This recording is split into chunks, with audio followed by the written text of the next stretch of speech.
Damai sejahtera yang melampaui segala akal, itulah yang menyertai hati dan pikiranmu di dalam Kristus Yesus. Amin. Bapak, Ibu, Saudara yang diberkati Tuhan, firman Tuhan menyapa kita di pagi hari ini tertulis di dalam Injil Matius pasal 25 ayat 40b. Demikian firman Tuhan. Aku berkata kepadamu, sesungguhnya segala sesuatu yang kamu lakukan untuk salah satu dari saudaraku yang paling hina ini, kamu telah melakukannya untuk aku. Demikian firman Tuhan. Bapak, Ibu, Saudara yang diberkati Tuhan, ayat ini merupakan penggalan kalimat penjelasan Yesus tentang kedatangannya yang kedua kalinya, dan saat itu juga adalah penghakiman terakhir. Bila pengadilan terakhir itu tiba, maka sang gembala akan memisahkan domba dari kambing, domba di sebelah kanannya dan kambing di sebelah kirinya. Gambaran di sebelah kanan inilah yaitu tempat untuk orang-orang yang memiliki kualitas perbuatan yang dikehendaki Tuhan, yaitu semasa hidup di bumi. Ketika Yesus lapar, mereka memberi makan. Ketika Yesus haus, mereka memberi minum. Ketika Yesus orang asing, mereka memberi tumpangan. Ketika Yesus telanjang, mereka memberi pakaian. Ketika Yesus sakit, mereka melawat, dan ketika di dalam penjara, mereka mengunjungi. Dan sebaliknya, yang di kiri adalah orang-orang yang tidak melakukan apa-apa dan hanya memikirkan dirinya sendiri semasa di bumi.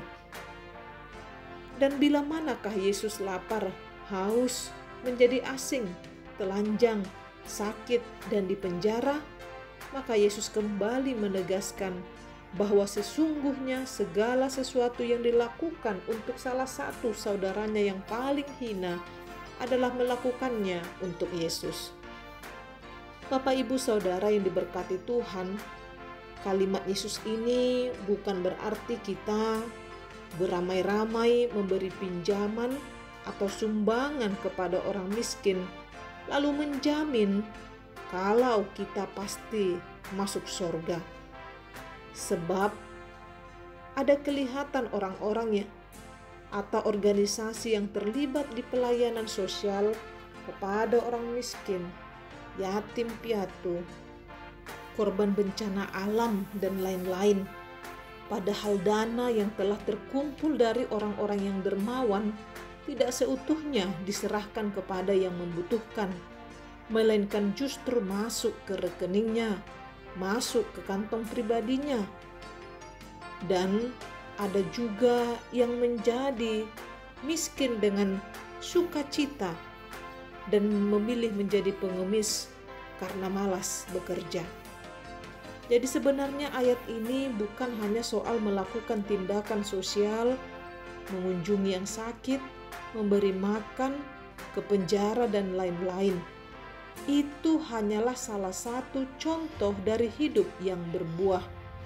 Sebab sesungguhnya yang mau Yesus tekankan adalah agar manusia selama di bumi bukan hidup untuk dirinya sendiri, bukan menggemukkan dirinya sendiri, apalagi dengan cara melakukan aksi sosial, menjual nama-nama orang miskin, padahal jelas-jelas hanya untuk kepentingannya pribadi.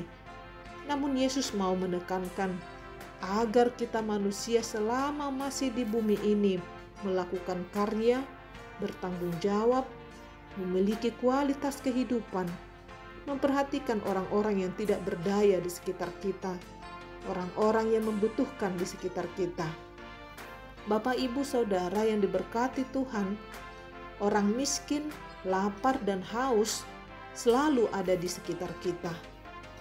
Bukan hanya soal memberi makan, tetapi alangkah baiknya lagi bila kita memberikan peluang untuk bekerja, sehingga kelak dia bisa berusaha sendiri, bangun dari keterpurukannya dan menata kembali hidup dan menjadi manusia yang memiliki harkat dan martabat.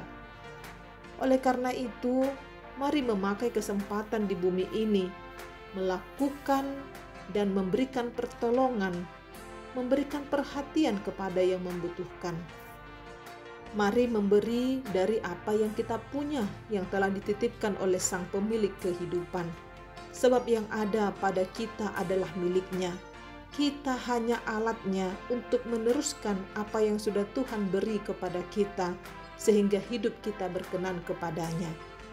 Dan kelak ketika di penghakiman nanti, ketika di kedatangan Yesus yang kedua kalinya nanti, maka Yesus memberikan tempat bagi kita duduk di sebelah kanannya, sebab kita telah melakukan yang berkenan di hadapan Tuhan, bukan berkenan di hadapan manusia, tetapi kita hidup berbuah seturut dengan kehendak Tuhan.